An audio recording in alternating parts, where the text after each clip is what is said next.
Hi guys, in this video I'm going to show you how to buy OL or OpenLoop token on Binance Alpha.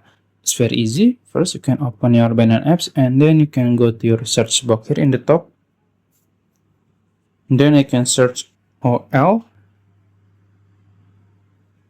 search, and you can scroll down and you will see OL on Binance wallet. And then this is the chart. It's loading. Okay, this is the chart. And if you want to see the details, you can click info in the top here. You will see the market volume, 24-hour transaction, and others. And if you want to trade it or buy it, you can just click swap here in the bottom. Then you can swap your token from your BNB or other token to OL. That's it. If you found this video helpful, please like this video and subscribe to my channel. Thank you.